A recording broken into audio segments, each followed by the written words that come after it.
Hello guys, अगर इसी तरह अपनी अपडेट पाना चाहते तो प्लीज हमारे चैनल को लाइक, शेयर, कमेंट, सब्सक्राइब, बेल आइकन दबाना ना भूलो।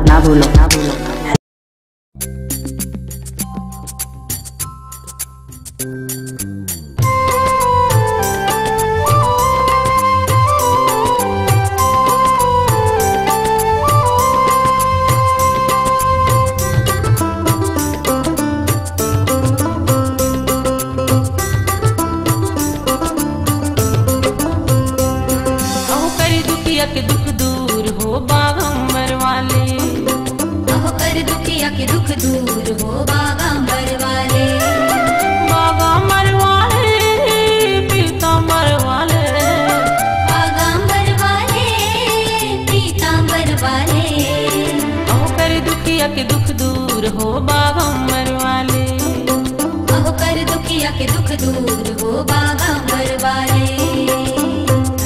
हर हर महादेव बम बम भोले, बम बम भोले, हर हर महादेव बम बम भोले, बम बम भोले।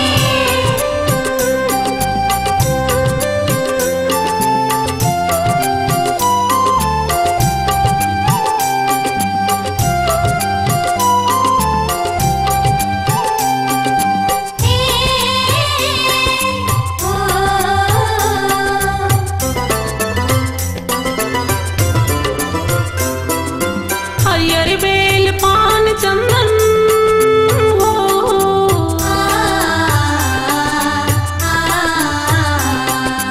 हरियर बेल पान चंदन हो, और चढ़ाओ फल फूल हो बागंबर वाले, और चढ़ाओ फल फूल हो बागंबर वाले। हर हर हर हर महादेव बम बम भोले, बम बम भोले, हर हर महादेव बम बम भोले, बम बम भोले।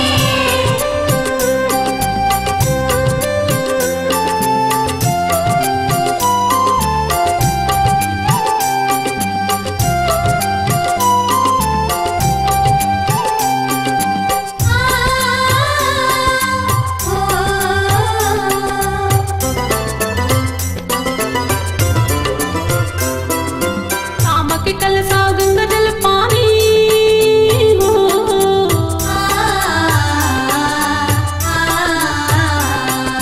शाम की कलसा गंगा जल पानी हो, और चढ़ाऊंगी रूह हो बागंबर वाली, और चढ़ाऊंगी रूह हो बागंबर वाले। हर हर हर हर महादेव बम बम भोले, बम बम भोले, हर हर महादेव बम बम भोले, बम बम भोले।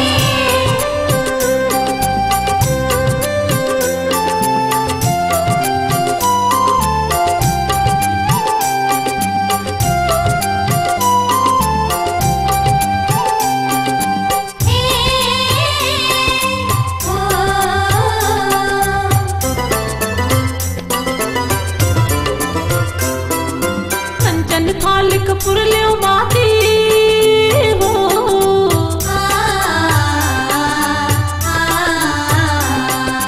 कंचन थाल कपूर ले बाती हो, और चढ़ाऊं भभूत हो बागंबर वाले, और चढ़ाऊं भभूत हो बागंबर वाले।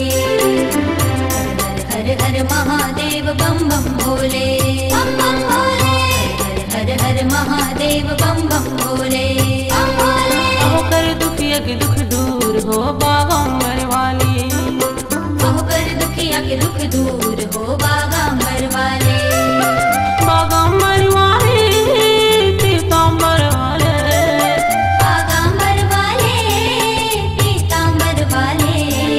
कहो कर दुखिया के दुख दूर हो बागंबर वाले, कहो कर दुखिया के दुख दूर हो बागंबर वाले, कहो कर दुखिया के दुख दूर हो बागंबर वाले, कहो कर दुखिया के दुख दूर हो बागंबर वाले। हर हर हर हर महादेव बम बम भोले, बम बम भोले, हर हर महादेव बम बम भोले, बम बम भोले, हर हर महादेव बम बम भोले, बम बम भोले, हर हर महादेव बम